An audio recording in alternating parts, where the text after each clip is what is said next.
Laura Pulse. I'm the senior librarian at Front Range Community College, Larimer campus. Thank you so much for joining us here in person and on the live stream. I'm really excited for this event, which is in cooperation with Poudre Libraries, Front Range Community College, and The Lyric. Every year, libraries across the country observe Banned Books Week. This event provides an opportunity for us to learn more about our right to read and the attempts to restrict intellectual freedom in libraries and schools. This year, protecting our right to read is more important than ever. In your program brochures, we share some data from the American Libraries Association on recent book ban challenges and attempts to ban books. If you're online, you can find this data on Poudre Library's blog. In 2022, ALA recorded the highest number of book ban attempts in 20 years since they've been collecting the data. And according to their preliminary 2023 data, we're on track to have, unfortunately, even more ban attempts. So as we think about all these book ban attempts happening in the country and locally, I want to start with the big question. Why do we read? For myself, I read for pleasure. I read to laugh and to savor language. I read to gain more ways to understand the world. I read to escape. I'm also guilty of hate reading something that I know I will disagree with, just so I can savor that adrenaline of proving someone wrong. Why do we read? According to Dr. Rudine Sims Bishop, a professor emerita at Ohio State University, she described 3 reasons for reading fiction. Books are sometimes windows, offering views of worlds that may be real or imagined. These windows are also sliding glass doors, and readers only have to walk through an imagination to become part of whatever world has been created by the author. A window can also be a mirror. Literature transforms human experience and reflects it back to us. In that reflection, we can see our own lives as a part of the larger human experience. I am privileged that so many books have been mirrors for me. When Dr. Bishop was originally writing Mirrors, Windows, and Sliding Glass Doors in 1990, non-white, non-straight readers could not find many mirrors in literature. Books are beginning to feature more diverse characters, though there's still a long way to go to fully capture human experiences. Tonight, we're reading from a variety of books that have been challenged and sometimes banned from schools and libraries because they are claimed to be sexually explicit, racially charged, or otherwise inappropriate. ALA found in their data that most challenged books are by or about LGBT+, or Black, Indigenous, and people of color. These are experiences and perceptions that have traditionally been underrepresented in literature. Tonight, we will read about main characters with a variety of identities and beliefs. I think it's important for everyone to read stories from underrepresented groups, whether reading these books as a mirror, window, or sliding glass door. We can find connection and universality in stories. We can learn empathy from experiencing stories that are not like ours and things that we haven't experienced. Also, our right to read is vital to our democracy. Democracy relies on a well-informed public that can think critically about issues, not hide from them. Democracy relies on a base level of trust in our fellow citizens. When we have access to fewer stories, it becomes easier to dehumanize people with views and experiences that aren't like ours. When we dehumanize each other, we lose part of our democracy. We let fear and misinformation make our decisions, rather than careful reflection and shared facts. Reading these passages tonight does not mean that we completely understand somebody else's experiences. One of the beautiful things about human nature is that we may share some traits or parts of our background, but everyone's story is still unique. We are approaching these books respectfully as important stories to be shared, not to look down on people with different perspectives or just to be provocative. Still, you may hear things tonight that are upsetting or uncomfortable or that you find wrong. I welcome feedback on how I can approach these books differently in the future and how I can be better. We selected passages that felt meaningful, writing that we wouldn't want to lose to censorship. I look forward to experiencing this writing with you all, both in person and on the live stream. So, I ask you directly, why do you read? Which books have touched your life or changed you in some way? At your chairs, you should find some colorful note cards, and if you don't have a pen, we have some down here as well. Our first action tonight is to reflect on why you read, or to capture a favorite book memory that you might have. Yeah, there are a lot of pens down there. Thanks, Anne. After you write your favorite thoughts, you can clip them onto the framework that CSU's Community Literacy Center has brought here tonight. The Community Literacy Center invites community members to engage in supportive writing spaces and to value the writing and art that emerges through conversation.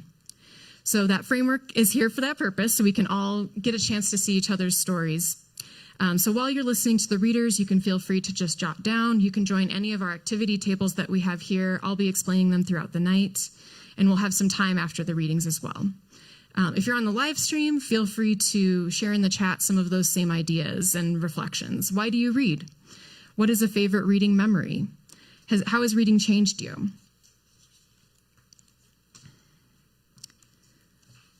Our first book passage is about book banning. Fahrenheit 451 by Ray Bradbury tells the story of Guy Montag, a fireman who burned outlawed books. In this passage, Montag and other firemen go to a house filled with contraband so they can destroy it. However, a woman in the house refuses to leave. Montag is horrified and curious about why someone would rather die than leave their books. Author Azar Nafisi wrote in this analysis of Fahrenheit 451, "It is not only censorship that is dangerous to the well-being of society, but also the mindlessness created by the constant demand for entertainment and sensationalism, a desire to remain on the surface and avoid the complexities and difficulties presented by ideas and imagination." Fahrenheit 451 has been challenged for obscene language, references to smoking and drinking, violence, and religious themes. Now, Izzy Masulo will read a passage from Fahrenheit 451 by Ray Bradbury.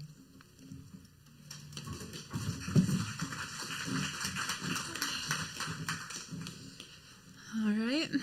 Hello there. The portion of the book I'm going to be reading is going to be pages 33 through 37, if you were wondering. The engine slammed to a stop. Beady, Stoneman, and Black ran up the sidewalk, suddenly odious and fat, in their plump, fireproof slickers. Montag followed. They crashed the front door and grabbed at a woman. Though she was not running, she was not trying to escape. She was only standing, weaving from side to side, her eyes fixed upon a nothingness in the wall as if they had struck her a terrible blow upon the head. Her tongue was moving in her mouth, and her eyes seemed to be trying to remember something, and then they remembered, and her tongue moved again. "Play the man, Master Ridley. We shall this day light such a candle by God's grace in England as I trust shall never be put out." "Enough of that," said Beady. "Where are they?" He slapped her face with amazing objectivity and repeated the question. The old woman's eyes came to a focus upon Beady. "You know where they are, or you wouldn't be here," she said. Stoneman held out the telephone alarm card with the complaint signed in telephone duplicate on the back. "Have reason to suspect attic number 11 Elm City, EB." "That would be Mrs. Blake, my neighbor," said the woman, reading the initials. "All right, men, let's get 'em." Next thing, they were up in musty blackness, swinging silver hatchets at doors that were, after all, unlocked, tumbling through like boys all rollick and shout. "Hey!" A fountain of books sprang down upon Montag as he climbed, shuddering up the sheer stairwell. How inconvenient. Always before it had been like snuffing a candle. The police went first and adhesive-taped the victim's mouth and bandaged him off into their glittering beetle cars. So when you arrived, you found an empty house. You weren't hurting anyone, you were only hurting things. And since things couldn't be hurt, since things felt nothing, and things don't scream or whimper as this woman might begin to scream and cry out, there was nothing to tease your conscience later. You were simply cleaning up. Janitorial work, essentially.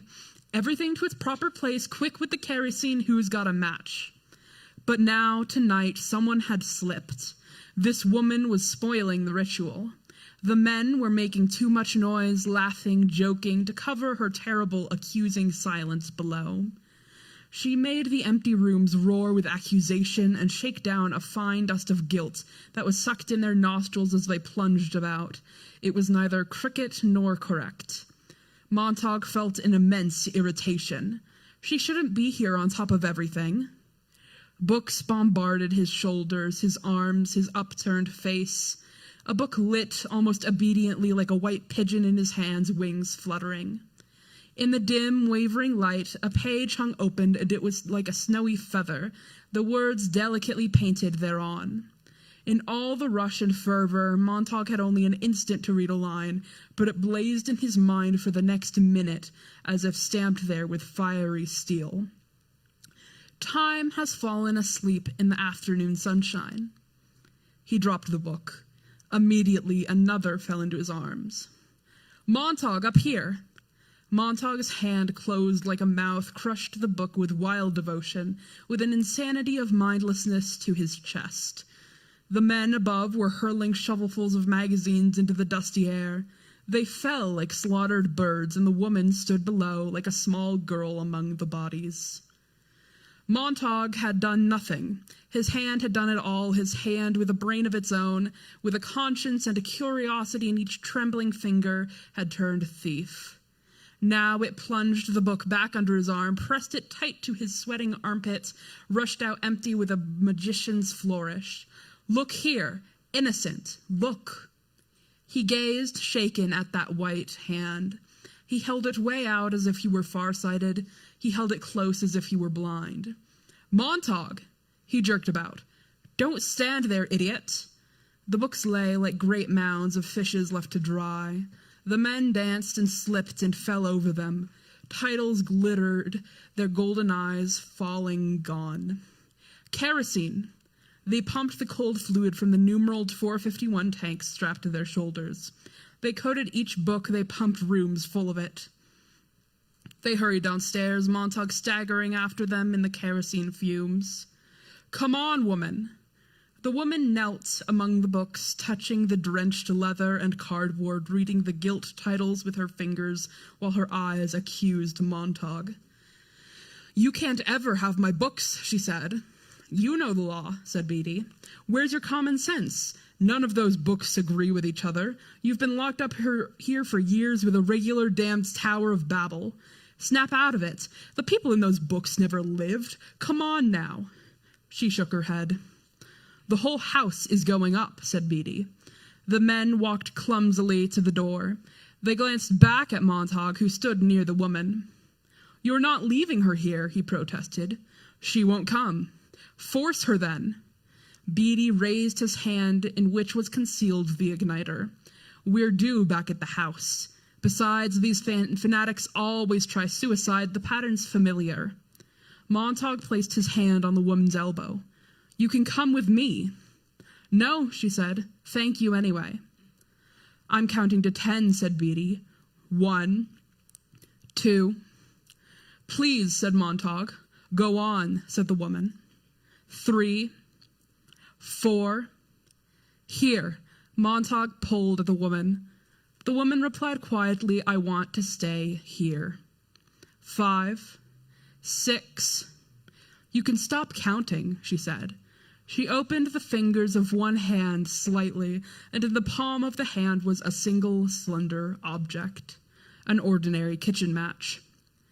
The sight of it rushed the men out and down, away from the house. Captain Beatty, keeping his dignity, backed slowly through the front door, his pink face burnt and shiny from 1,000 fires and night excitements. God, thought Montague, how true. Always at night the alarm comes, never by day. Is it because fire is prettier at night? More spectacle, a better show? The pink face of Beatty now showed the faintest panic in the door. The woman's hand twitched on the single matchstick. The fumes of kerosene bloomed up about her. Montauk felt the hidden book pound like a heart against his chest. "Go on," said the woman, and Montauk felt himself back away and away out the door, after Beatty, down the steps, across the lawn, where the path of kerosene lay like the track of some evil snail. On the front porch where she had come to weigh them quietly with her eyes, her quietness a condemnation, the woman stood motionless. Beatty flicked his fingers to spark the kerosene. He was too late. Montauk gasped. The woman on the porch reached out with contempt to them all and struck the kitchen match against the railing.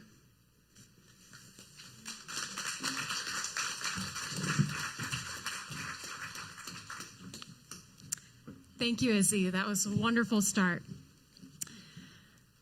Our next action that you can take part in tonight is to write to an author whose work has been banned. We have a nice writing table up here in the front. We've got the postcards. We have the addresses for the authors, which are pretty small. So if you can at least read the name and write the name, we'll be able to address them. This activity is part of American Libraries Association's support for banned authors. It raises awareness of censorship and is also something that authors point to when their book has been challenged to demonstrate that they have support for the kinds of things they've been writing. We've got a mailbox there to collect the postcards. At the end of October, once we've collected all these cards, Poudre Libraries will stamp and mail them. If you don't get a chance to write a postcard tonight, or if you're on the live stream, we have these postcards available at all of the 3 library branches near the banned books displays. So again, whenever you feel called or maybe want to deal with any feelings that come up by participating in the activities, we've got people here to help guide you through them. Our next reading has been challenged not only by individuals, but also by the Texas State Legislature. Labeled as inappropriate, this book is currently banned in Northeast Texas pending investigation.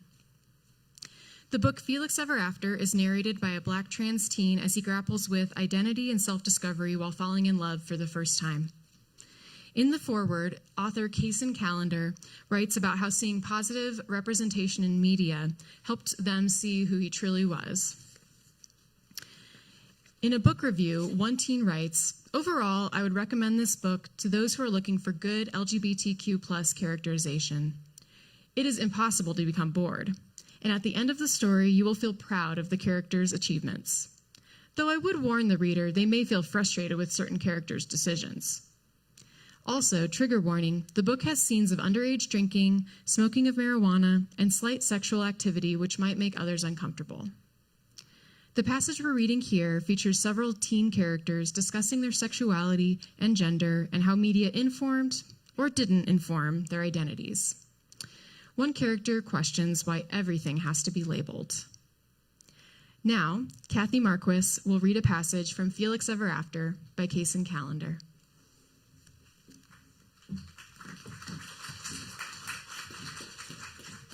Oh, that's bright. So I don't have page citations for you, but it starts right in the middle of a conversation.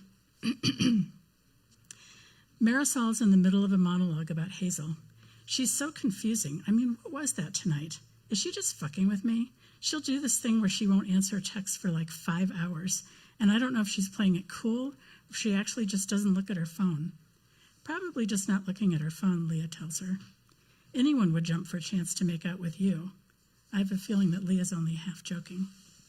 "I know, right?" Marisol says, then adds with a laugh, "Sorry you never got a chance, Felix." I'm on my stomach, head on my folded arms. There's a pinch of shame in my chest. Thanks, I guess. Ezra's heard us from the window. He groans with a grin. "Totally forgot you two dated," he pauses. "Is it weird that you went out for like approximately 3 seconds?" "First of all, fuck you, it was 2 weeks," Marisol says. "Second of all," in the dim light of the muted TV and the blinking Christmas lights, she sits up to face me. "Well, it isn't weird for me, it just didn't work out. It happens. Is it weird for you, Felix?" I say, aware that everyone's staring at me. "No, not weird." Leah scratches the back of her neck and Austin bites his lip. Ezra gives a Chrissy Teigen grimace smile. So really fucking awkward then? Marisol shrugs. I had no idea you felt awkward, she tells me. We can talk about it, I guess, if you want to.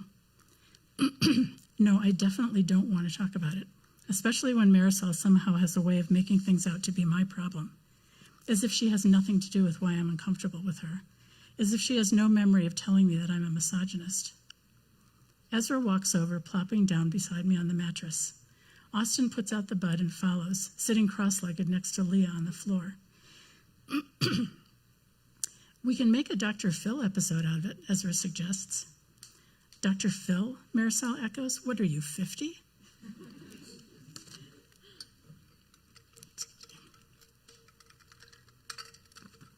Ezra ignores her.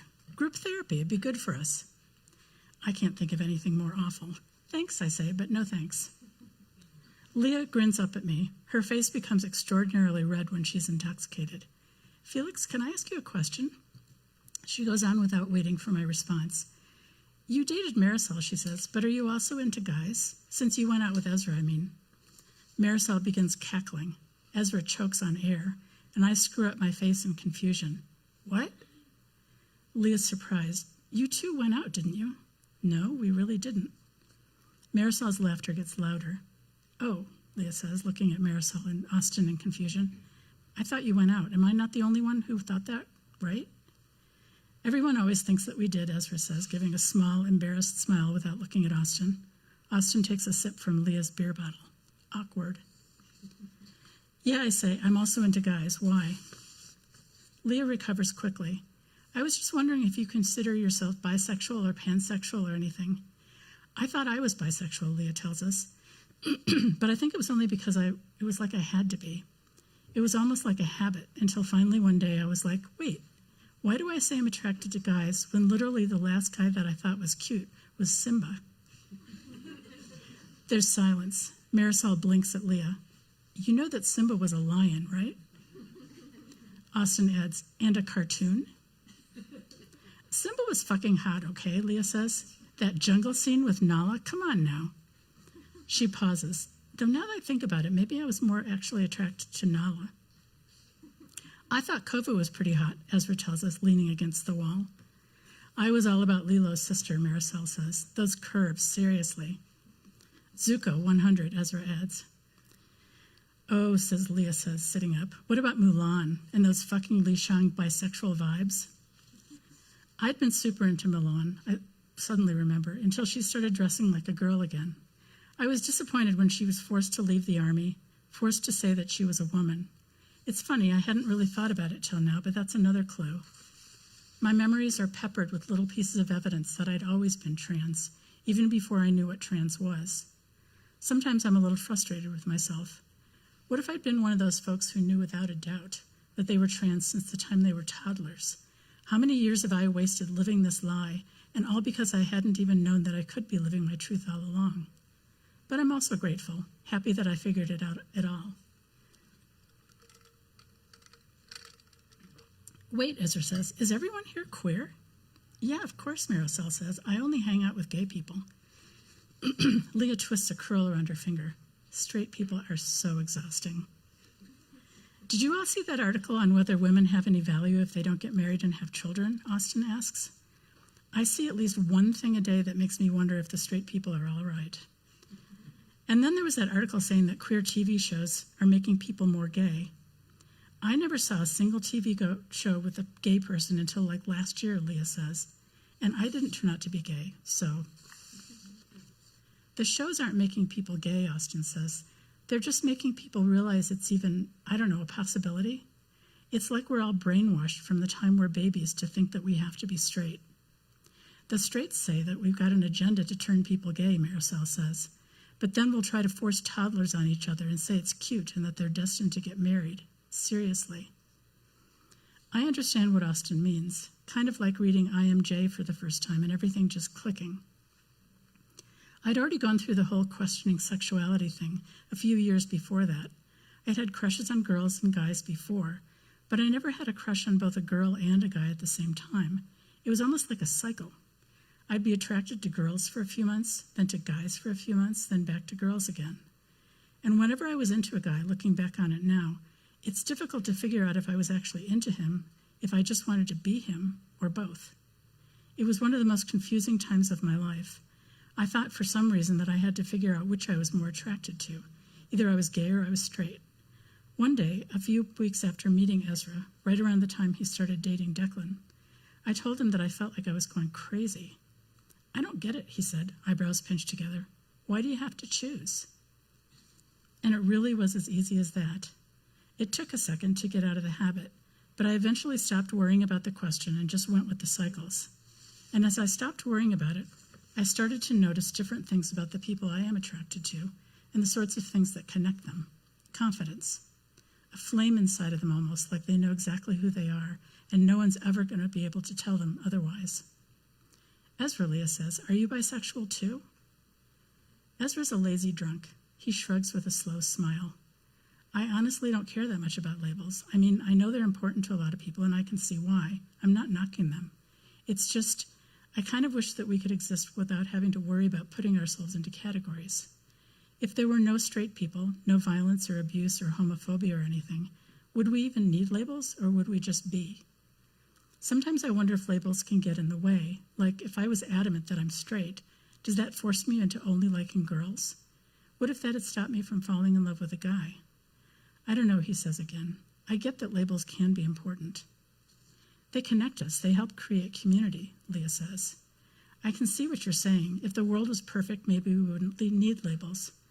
But the world isn't perfect, and labels can really be a source of pride, especially when we've got to deal with so much crap. I'm really freaking proud to be a lesbian." "Yeah, and that's cool," Ezra says, nodding. "I like that a lot. I just don't really want to use labels for myself. I feel better without them." "Okay," Leah says. "That's your choice. I respect that."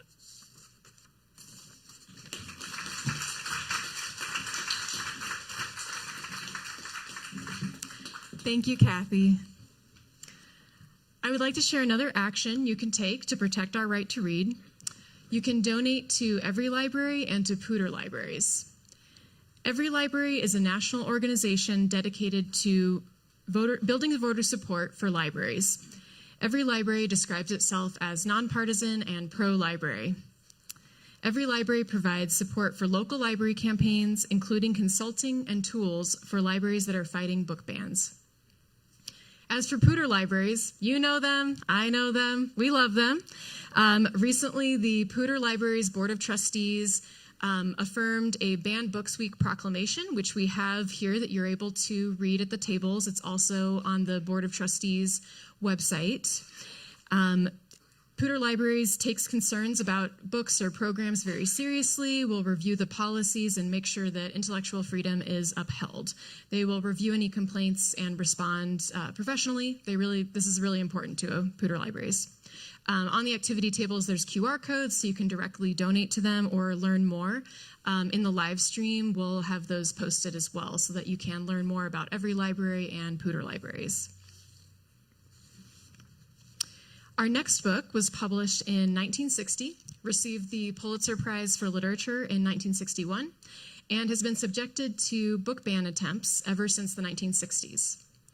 To Kill a Mockingbird by Harper Lee has been challenged and removed from curriculum in school libraries for profanity, racial slurs, and sexual and racial content. In the 1970s, a group of Black parents in Indiana called the book Institutionalized Racism Under the Guise of Good Literature. More recently, some critics have called the book an example of white saviorism. To Kill a Mockingbird is narrated by 6-year-old Scout, a tomboy growing up in Alabama during the Great Depression. Her father, Atticus, is a lawyer. Atticus is defending a Black man, Tom Robinson, who is accused of raping a white woman. In this passage, Scout and her brother Jem are in the courtroom listening to Atticus's defense. I want to note that there is some outdated language in this passage. Now, Jan Stallings will read a passage from To Kill a Mockingbird by Harper Lee.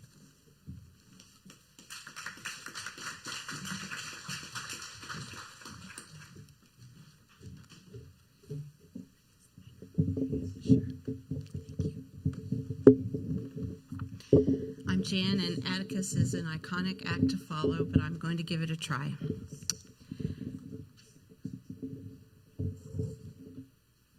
Atticus was halfway through his speech to the jury.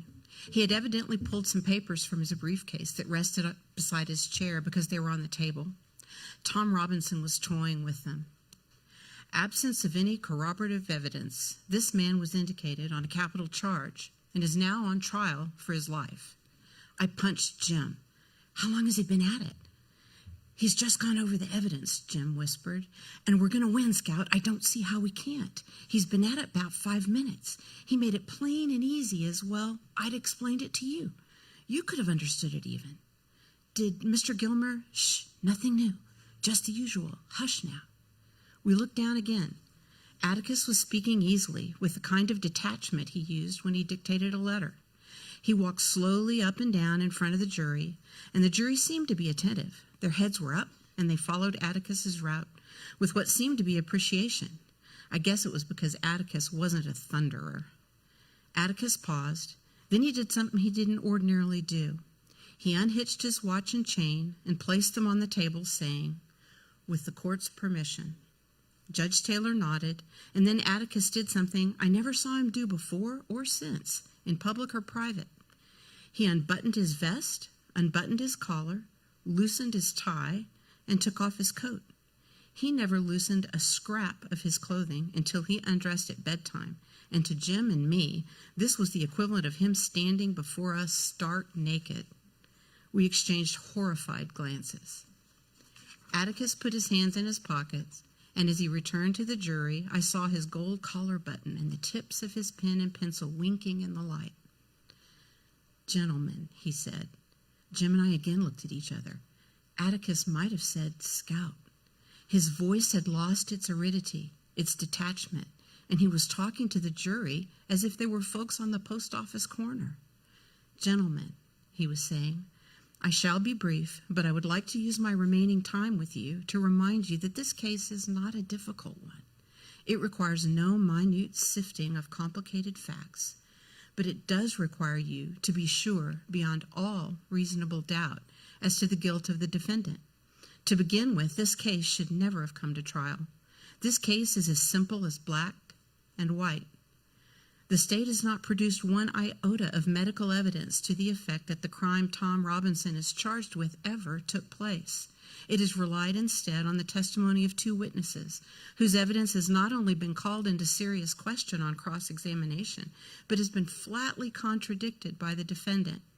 The defendant is not guilty, but somebody in the courtroom is. I have nothing but pity in my heart for the chief witness for the state, but my pity does not extend so far as to her putting a man's life at stake, which she has done in an effort to get rid of her own guilt. I say guilt, gentlemen, because it was guilt that motivated her. She has committed no crime. She's merely broken a rigid and time-honored code of our society, a code so severe that whoever breaks it is hounded from our midst as unfit to live with. She is the victim of cruel poverty and ignorance, but I cannot pity her. She is white. She knew full well the enormity of her offense, but because her desires were stronger than the code she was breaking, she persisted in breaking it. She persisted, and her subsequent reaction is something that all of us have known at one time or another. She did something every child has done. She tried to put the evidence of her offense away from her. But in this case, she was no child hiding stolen contraband. She struck out at her victim. Of necessity, she must put him away from her. He must be removed from her presence, from this world. She must destroy the evidence of her offense. What was the evidence of her offense? Tom Robinson, a human being. She must put Tom Robinson away from her. Tom Robinson was her daily reminder of what she did. What did she do? She tempted a Negro. She was white, and she tempted a Negro. She did something that in our society is unspeakable. She kissed a black man, not an old uncle, but a strong, young Negro man. No code mattered to her before she broke it, but it came crashing down on her afterward. Her father saw it, and the defendant has testified as to his remarks. What did her father do? We don't know, but there is circumstantial evidence to indicate that Mayella Ewell was beaten savagely by someone who led almost exclusively with his left. We do know in part what Mr. Ewell did. He did what any God-fearing, persevering, respectable white man would do under the circumstances. He swore out a warrant, no doubt signing it with his left hand. And Tom Robinson now sits before you, having taken the oath with the only good hand he possesses, his right hand. And so a quiet, respectable, humble Negro who had the unmitigated temerity to feel sorry for a white woman has had to put his word against two white people's. I need not remind you of their appearance and conduct on the stand. You saw them yourselves. The witnesses for the state, with the exception of the sheriff of Macomb County, have presented themselves to you gentlemen, to this court, in the cynical confidence that their testimony would not be doubted, confident that you gentlemen would go along with them on the assumption, the evil assumption, that all Negroes lie, that all Negroes are basically immoral beings, that all Negro men are not to be trusted around our women, an assumption one associates with the minds of their caliber, which, gentlemen, we know is in itself a lie as black as Tom Robinson's skin, a lie I do not have to point out to you. You know the truth, and the truth is this. Some Negroes lie. Some Negroes are immoral. Some Negro men are not to be trusted around women, black or white. But this is a truth that applies to the human race and to no particular race of men. There is not a person in this courtroom who's never told a lie, who's never done an immoral thing, and there is no man living who has never looked upon a woman without desire. Atticus paused and took out his handkerchief. Then he took off his glasses and wiped them, and we saw another first. We'd never seen him sweat. He was one of those men whose faces never perspired, and now it was shining tan. One more thing, gentlemen, before I quit. Thomas Jefferson once said that all men are created equal. We know all men are not created equal in the sense that some would have us believe. Some people are smarter than others. Some people have more opportunity because they're born with it. Some ladies make better cakes than others. Some people are born gifted beyond the normal scope of most men. But there is one way in this country in which all men are created equal.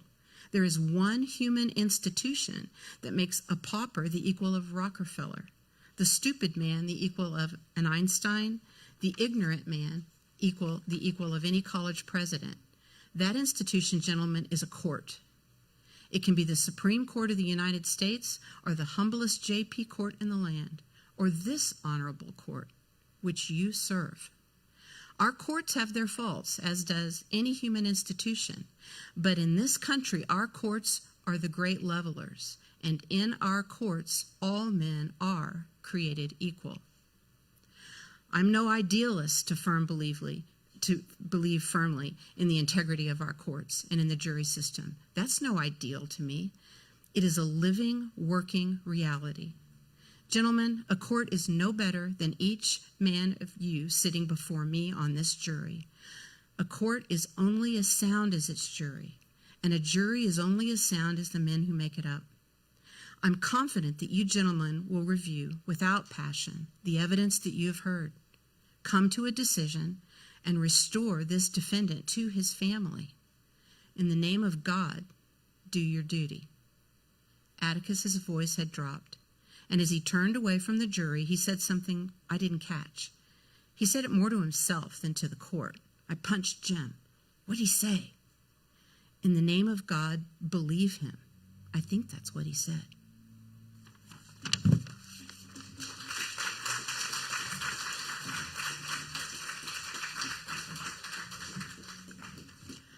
Thank you, Jan. As that passage demonstrates, our local governing bodies, including our courts, have a lot of control over our daily lives. This next action is to write to local officials about intellectual freedom. On our activity tables, we have more of those QR codes that we've gotten used to write to the Poudre Library's library board, to write to the city council and city leaders, or to write, if you're a student or parent involved in the Poudre School District, to write to the school board. We have some prompts on the other side of that sign that just help you get some ideas about what you might want to write about related to intellectual freedom, what you like about the library's collection, what you like about the library's program, or if you have any concerns, to let those boards know and to make your voice heard. A lot of the time, local officials are basically just counting up how many people are pro, how many people are con, so you don't have to worry about being super eloquent or saying just the right thing. You're just making clear that intellectual freedom is important to you, and you want to make sure that your community is protecting that right. About difficult subjects, Toni Morrison wrote, "Certain kinds of trauma visited on peoples are so deep, so cruel, that only writers can translate such trauma and turn sorrow into meaning, sharpening the moral imagination." In the book Push by Sapphire, the main character, Precious, is a teenager who's been abused by her parents. She imagines that only if her parents could see the skinny white blonde girl inside of her, they would love her. After being kicked out of school for being pregnant, she joins an alternative school where she learns how to read and write. Through writing, she learns to recognize the abuse that she experienced. This book has been challenged and removed from school libraries because of profanity and graphic descriptions of sexual abuse. This passage will not have graphic descriptions. Sapphire, the author of Push, says, if teens could live it, they certainly could experience reading about it. In this passage from Push, Precious attends an incest survivors group and is blown away by how common childhood sexual abuse is. She also starts to see herself as lovable as she is, because people she just met already care about her.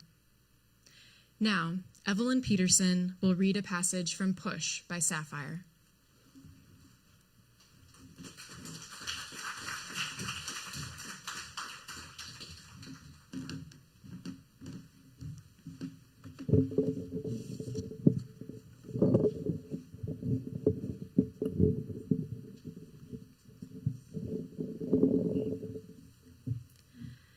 I write every day now, sometimes for an hour.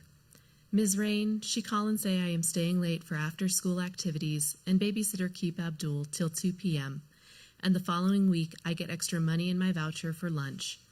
Not that I can eat lunch today with money from next week, but, still. I think about my future a lot. I think a lot, all the time.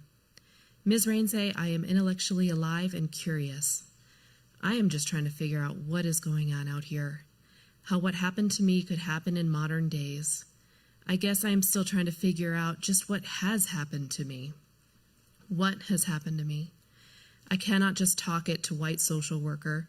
She look at me like I am ugly freak, did something to make my own life like it is, and she is trying to make me go to work wiping old people's ass. When I have a baby at 12, I don't want to cry. I tell myself I will not cry when I am writing, because number one, I stop writing, and number two, I just don't always want to be crying like a white bitch on TV movies. Since I ain't no white bitch, I understand that now. I am not white bitch. I am not Janet Jackson or Madonna on the inside. I always thought I was someone different on the inside, that I was just fat and black and ugly to people on the outside. And if they could see inside me, they would see something lovely and not keep laughing at me, throwing spitballs.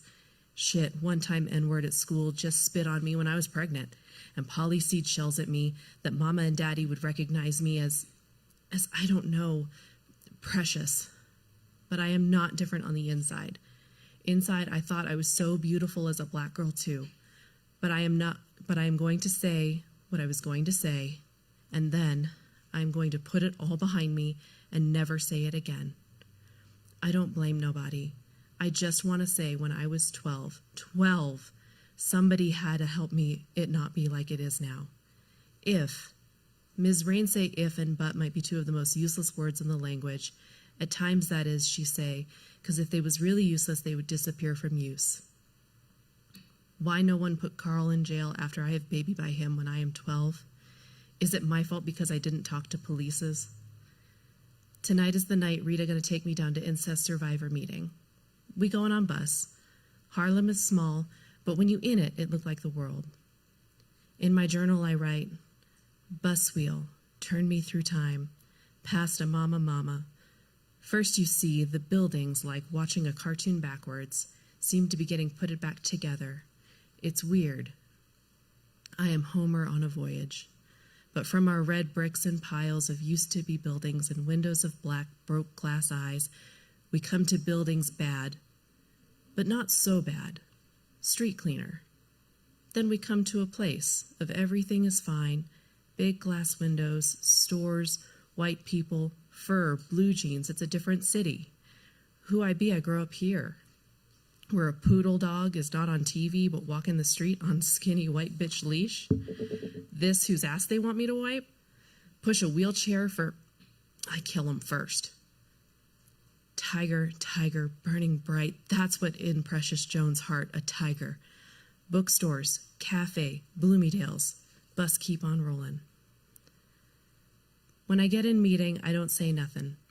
It's people sitting in a circle. I'm supposed to talk. I will never talk here. To talk, I have to feel in my body. The war. My body, my head, I can't say it right. How come I'm young and feel so old? So young, like I don't know nothing, so old, like I know everything. A girl have her father's dick in her mouth, know things the other girls don't know, but it's not what you want to know. It's all kind of girls here. They're sitting in circles, faces like clocks, no bombs. Bombs with hair and titties and dresses. After I sit here 5 minutes, I know I'm a bomb too. Only sitting here doing whatever they're gonna do will keep me from blowing up. Thank you, Rita, for getting me here on time. Hello. She looked like a movie star. Slim, long hair, eyes like stars, red lips. My name is Irene. I'm an incest survivor. My mouth fall open. Someone like that. It started when I was 4 or 5 years old with him fondling me, feeling her up. By the time I was 12, he was having intercourse with me 2, 3, or 4 times a week. Everything is floating around me now, like geeses from the lake. I see the wings beating, hear geeses. It's more birds than geeses. Where so many birds come from, I see flying, feel flying, am flying, far up but my body down in a circle. Precious as bird. Someone is holding my hand. It's Rita. She has massaged my hand. I come back from being a bird to hear beautiful girl crying. Smell mama. Carl, the way his knee is on either side of my neck. Girl say, thank you for letting me know. She say, this is a Tuesday night beginners meeting. To share, raise your hand. I raise my hand. My hand is going up through the smell of mama. My hand is pushing daddy's dick out of my face. I was raped by my father and beat. No one is talking except me. Mama pushed my head down in her. I can't talk no more. Beautiful girl whisper to me, are you through? And I say yes. She say, pick the next person. I look up from my shoes. Nikes. Girl's got the hand up. I pick girl in overalls with blue eyes. Grab Rita's hand. Listen. Listen to girl raped by brother. Listen to old woman raped by her father. Don't remember till he died when she is 65 years old. Girls, old women, white women, lot of white women. Girl's younger sister murdered by the cult. Jewish girl, we had money on Long Island. My father was a prominent child psychiatrist. It started when I was about 9 years old. Girls like Jermaine is, I am a proud lesbian, but it's the only thing I'm proud of. I was confined to a mental institution for 14 years, diagnosed as schizophrenia. What am I hearing? 1.5 women, 1 hour and a half women talk. Can this be done happen to so many people? I know I am not lying, but is they? I thought cult was in movie. What kind of world this baby's raped? A father break a girl's arm? Sweet talk, you suck his dick? All kind of women here. Princess girls, some fat girls, old women, young women. One thing we got in common. No, the thing is we was raped. Afterwards, we go for coffee. I have never been out to coffee before. Rita put her arm around my shoulder. I order hot chocolate because that's what I like. blonde girl who is an airline stewardess say, "Precious, that's a beautiful name." I'm alive inside. A bird is in my heart. Mama and Daddy is not win. I'm winning. I'm drinking hot chocolate in the village with girls, all kind, who love me. How is that? I don't know. How Mama and Daddy know me 16 years and hate me. How a stranger meet me and love me. Must be what they already had in their pocket. It's a black girl across the table from me with long, pretty hair and dreadlocks like Ms. Rain, but not wild like Ms. Rain. I surprise myself. How you get your hair like that? I say. Oh, she say, you like it? I do yours one day you want. That's what I do. Fix people's hair and makeup. She give me a card. Rita asked me do I want another hot chocolate? I do, but don't want to be greedy. Even if boyfriend do give her money, she got better things to spend it on than Precious Jones. She hugged me and asked waitress, could I have another hot chocolate and cappuccino? I like how Rita is. She know the world, how to act and stuff. Sometimes I don't have a clue. It's Sunday. No school, meetings. I'm in day room at Advancement House, sitting on a big leather stool holding Abdul. The sun is coming through the window, splashing down on him, on the pages of his book. It's called The Black BCs. I love to hold him on my lap, open up the world to him. When the sun shine on him like this, he is an angel child, brown sunshine, and my heart fill. His nose is so shiny, his eyes shiny. He's my shiny brown boy. In his beauty, I see my own. He pulling on my earring, want me to stop daydreaming and read him a story before nap time. I do.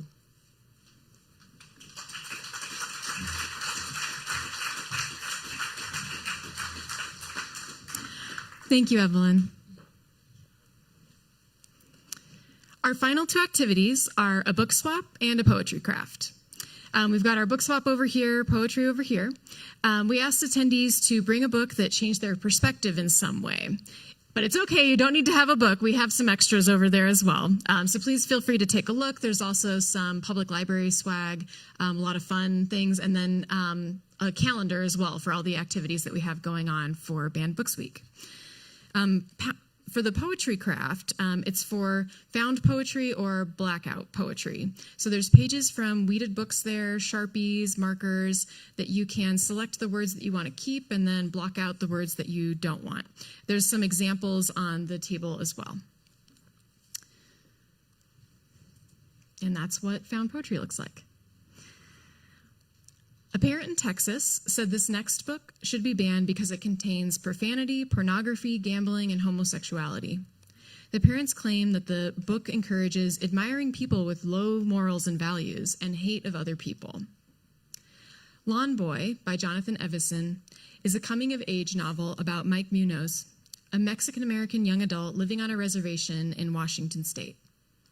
He's frustrated in trying to find meaningful work and feels hopeless trying to escape poverty and achieve the American dream.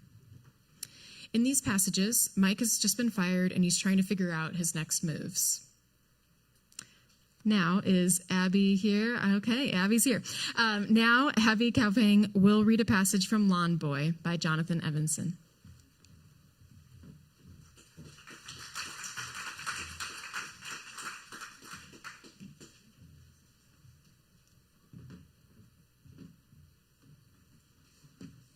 Evening.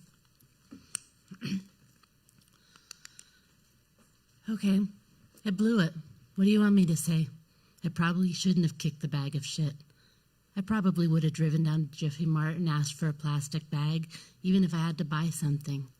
Then I probably should have gone back and cleaned up the mess and called it a day. But I didn't. Filled with apprehension, I had neither the inclination nor the courage to go home with bad news, so I took comfort where I usually look for comfort, the library. As kids, Nate and I spent untold hours in the library while my mom was at work. We ate bruised apples and crumbling saltines, napping on the quilted sofas.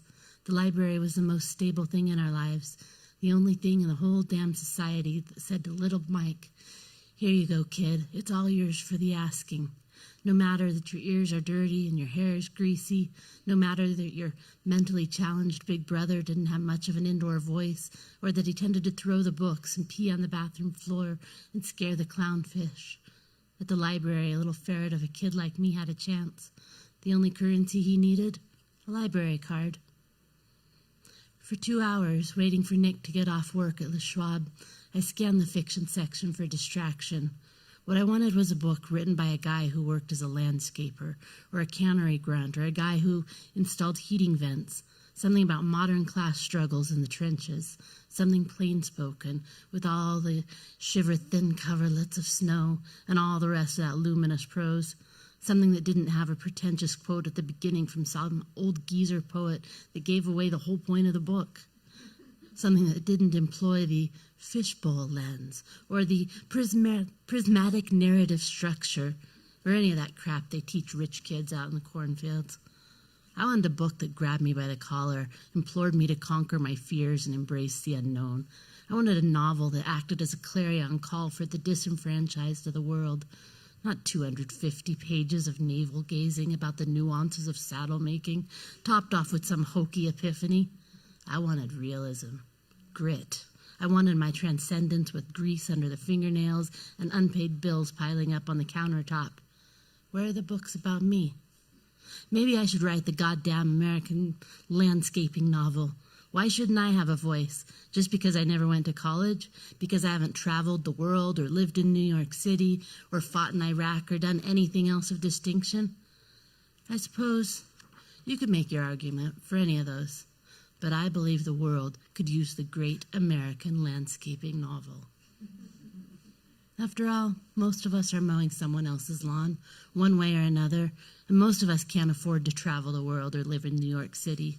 Most of us feel like the world is giving us a big fat middle finger when it's not kicking us in the face with a steel-toed boot. Most of us feel powerless, informed but powerless, motivated but powerless, entertained, powerless, fleetingly content, most of the time broke, sometimes hopeful, but ultimately powerless, and angry. Don't forget angry. Just when things were coming to an impasse, I got a call back. "You, Mike?" a voice said. "Yeah." "This is Chaz Linford. You applied for a production job with me." "Yeah?" "You're hired." "I am?" "It's a competitive position. I'm looking for a motivated candidate. It's yours if you want it." "You're sure?" "What about you? You sure you want it?" "Yeah, of course," I said, though I wanted to ask him how he arrived at the conclusion that I was a motivated candidate. This place is called Chaz Unlimited Limited, which sounds ambiguous. I get that. Anyways, we're in the business of production and assembly, as in we assemble promotional crap for other companies. By crap, I mean bobblehead dolls, novelty keychains, posters, weird little Japanese dolls with puckered lips that sing on top of Old Smoky. Think of me as a machine, but human. I repeat the same tasks over and over, some days 1,000 times. I didn't even know this sort of job existed anymore on this side of China. Chaz Unlimited Limited is located on Bainbridge in a shishi row of business parks called Coppertop, across the street from the middle school. Our production warehouse and home office is surrounded by a boutique coffee roaster, a boutique brewery, a charcuterie/deli, wine tasting room, and yoga studio. Not a single nail studio or mini-mart. I guess that's the difference between a business park and a strip mall. Sometimes, as I'm looking out the window at the business park, my fingers employed thoughtlessly, I get a little wistful for landscaping. I miss the fresh air. I miss the satisfaction of pruning hedges and raking out flower beds. Hell, even deadheading roadies. Don't even get me started on topiary. If Coppertop were my account, I'd tidy up those edges in the front of the yoga studio and contain that unruly salal around the front entrance. I'd also get that large laurel hedge in shape and cut back that ivy before it took over the southeast corner. Whoever installed the sprinkler system left blind spots. They're beginning to turn brown. That row of arbor vitae along the back edge make a nice Greek colonnade. Everywhere I look, I see room for improvement, and I wish I could do something about it.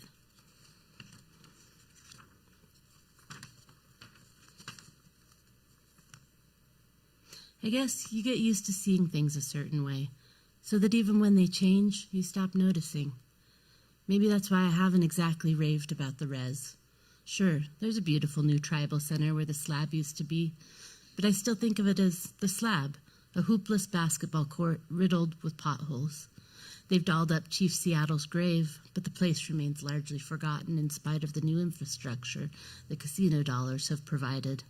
They've rebuilt the dock, but it still leads to the same old place. I suppose it might help if I were Indian. Maybe that would imbue the res with a sense of heritage. Maybe then I'd feel some vital connection to the place. But as it is, it just feels like the place I've been stuck my entire life.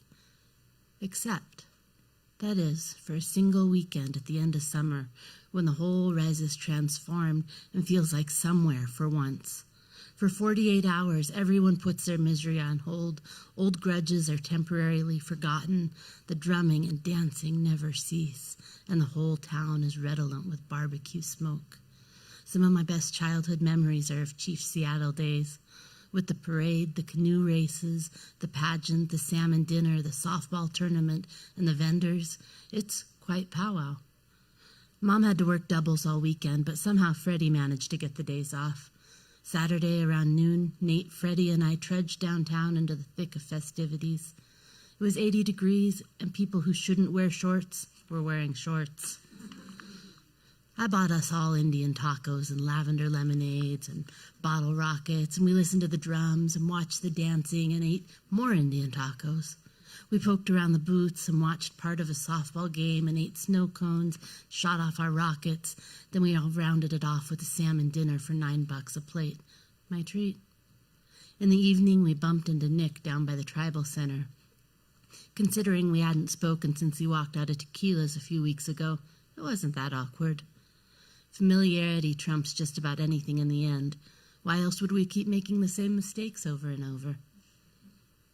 Nick had a bottle of Old Crow in his backpack, and I staked us to a box of Henry's Private Reserve, and we all walked down to the beach. At the bottom of the stairs by the boat ramp slumped the snaggle-toothed Indian kid, looking disconsolate with his beat-up guitar case and old gray wire-haired dog. "Boy, can you play that axe?" asked Freddie. "Kid, some? Come on then." I thought I heard a little improvement myself, a little more confidence, a little less clumsiness, but Freddie was wincing. "Don't you know any chords, boy?" "I can play something else if you want." "Well, no wonder you ain't got but 50 cents in your case. Boy, get over here and let me teach you some chops." Freddie's known primarily for his bass licks, but he can find his way around a 6-string. Marlon stood up and lugged his guitar over to Freddie's side of the fire, where Freddie immediately started instructing him, first in the art of tuning as Nate watched on. I scooted a little nearer to Nick, to where our arms were grazing, and Nick shifted ever so slightly on the log, like it might have made him uncomfortable. Then, as Freddie strummed a few soft chords, I leaned him real close and whispered in Nick's ear, "Do you want to see my dick?" "The fuck?" Nick hauled off and punched me in the shoulder, so I tipped backward off the log, spilling my beer. I landed on my back, looking up at the stars, laughing my ass off. After a second, Nick started laughing too, then gave me a hand and pulled me up. I dusted myself off and grabbed the whiskey from Nick and took a pull, and he grabbed it back and did the same without wiping the rim of the bottle. "Remember back in 5th grade," Nick said to me, "we used to break into the school cafeteria at night and steal ice cream and old Canadian jumbos. Remember when Nate got stuck in the window? How could I forget? Man, we were lucky, weren't we?" "What do you mean?" "Just running free like that, nobody stopping us from doing whatever we wanted. We had it made." That's one way to look at it, I guess. I couldn't help but love Nick a little more right then, knowing what his childhood looked like. Thought of it made me a little sad. Freddie was pretty happy with himself, too. Hell, we were all happy with ourselves just then, even Nate, who kept silently crop dusting us. I looked around at everybody's face in the glow of the firelight, and I wondered why we didn't do this every night. Here we lived in this beautiful place, and I'd never thought of it as beautiful before.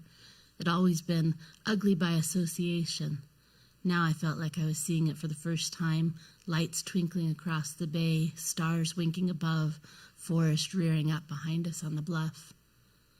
I was pretty drunk by that time and pretty goddamn grateful for the crumbs life had been dropping in my path, like maybe they were leading somewhere new, some destination I couldn't yet see. I couldn't but help count my blessings, my job with Chaz Unlimited, my new digs, and then there was Remy and the great books waiting to be read on my workbench, and the dim but compelling possibility that I might one day write a book myself or do something else of distinction. For now I had this beach fire, the lapping of the surf, these people, this beer, this laughter, these pretzels, the music, this momentary sensation that in spite of all the unrest and injustice and hatred and greed, in spite of cold, uncaring stars wheeling above us, we live in the most beautiful of all possible worlds. And yes, the moments are fleeting, like my mom's smile, and it's not often we have control over them. That's why it's all the sweeter. Fuck it if that sounds like a Jack Johnson song. It's true. I started misting over in spite of myself, wiping my eyes as though the smoke were to blame. My friend saw right through it. "What's the matter, boy?" Freddie wanted to know. Nick put a hand on my shoulder. "What's up, bro?" "Just happy. That's all."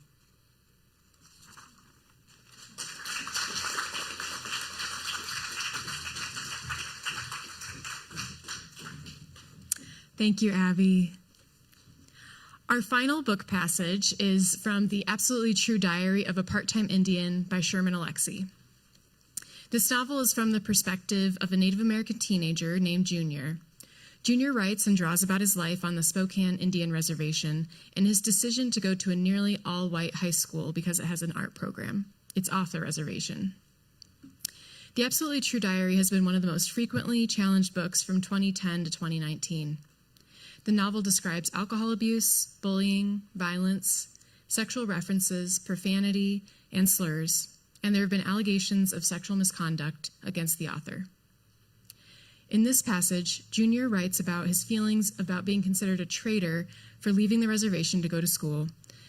He also shares what he loves about his family. Now, David Rhodes will read a passage from The Absolutely True Diary of a Part-Time Indian by Sherman Alexie.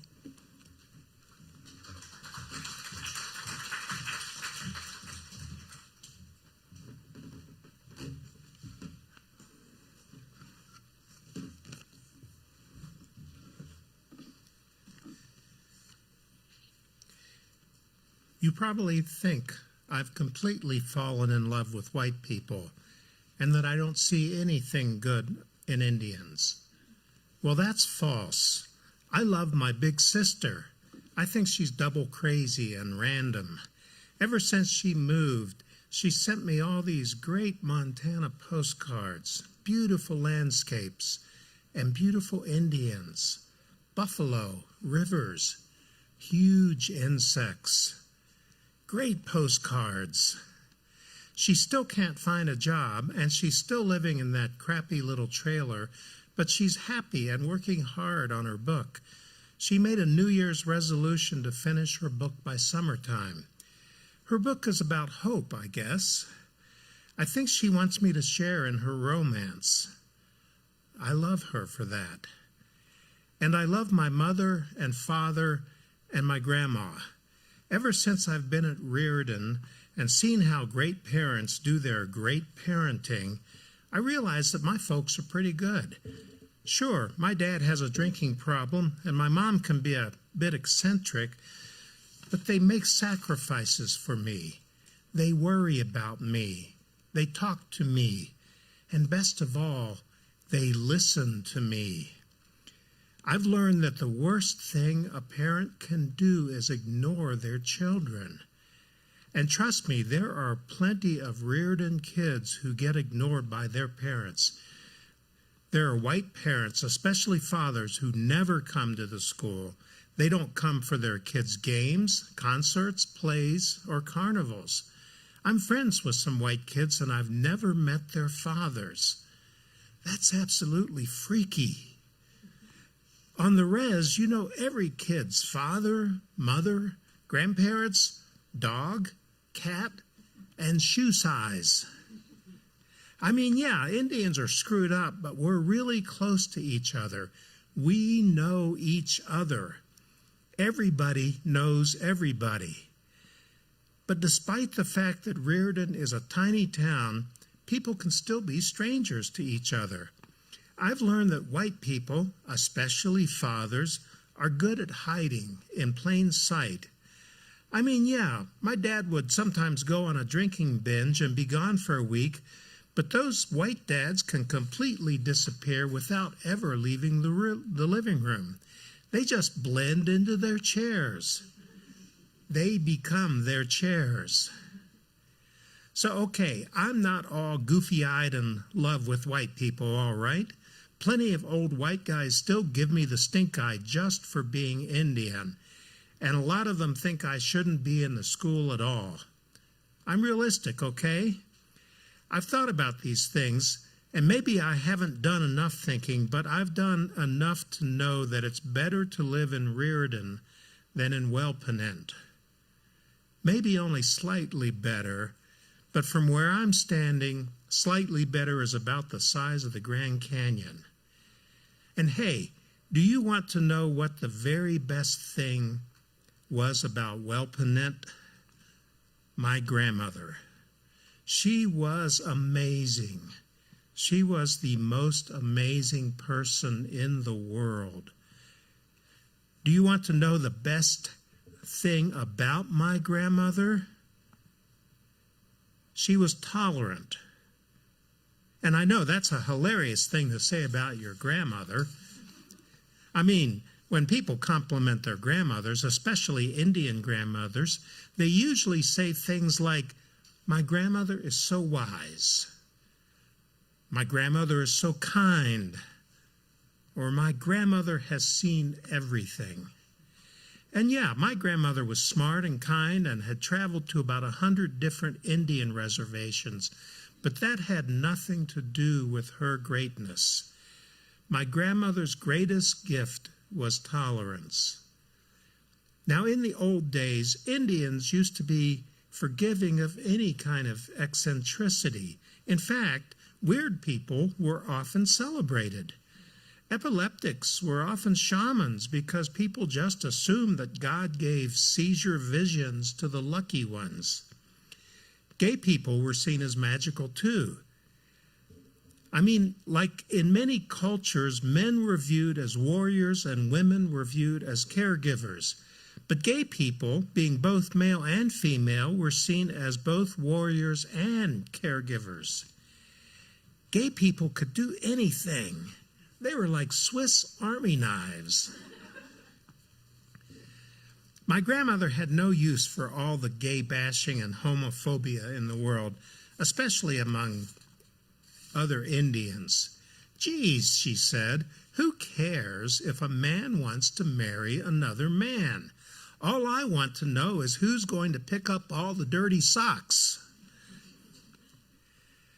Of course, ever since white people showed up and brought along their Christianity and their fears of eccentricity, Indians have gradually lost all their tolerance.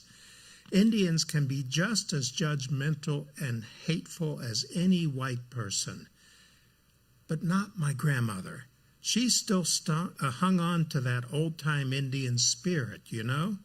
She always approached each new person and each new experience the exact same way. Whenever we went to Spokane, my grandmother would talk to anybody, even the homeless people, even the homeless guys who were talking to invisible people. My grandmother would start talking to the invisible people too. Why would she do that? "Well," she said, "how can I be sure there aren't invisible people in the world? Scientists didn't believe in the mountain gorilla for hundreds of years, and now look. So if scientists can be wrong, then all of us can be wrong. I mean, what if all those invisible people are scientists? Think about that one."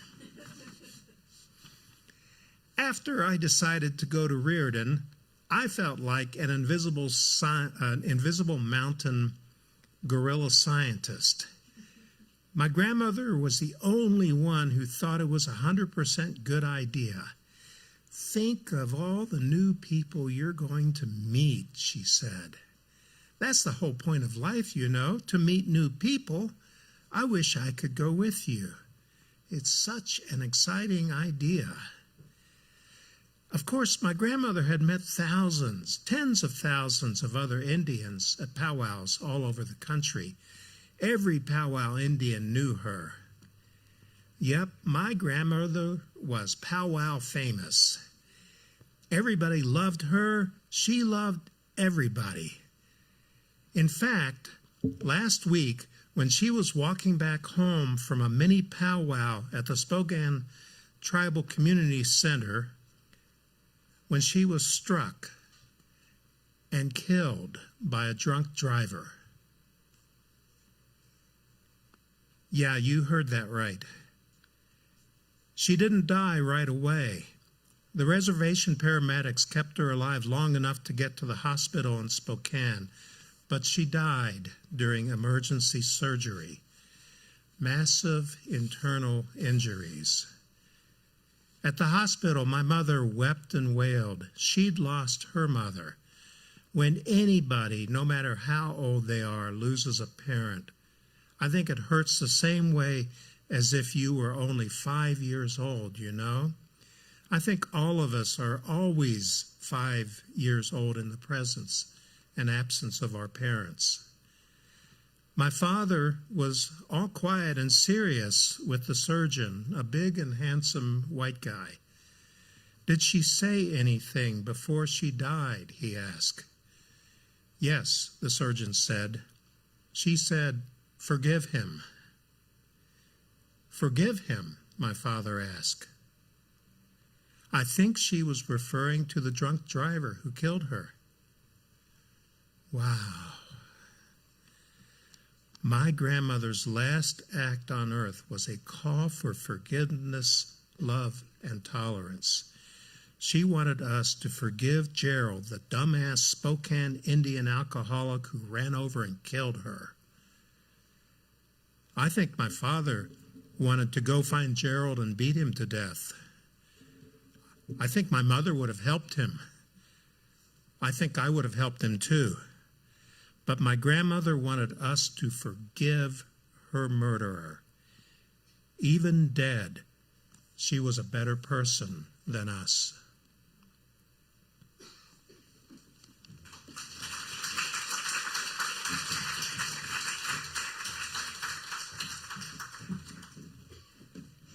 Thank you, David. I hope in all the readings tonight you've been moved like I've been moved.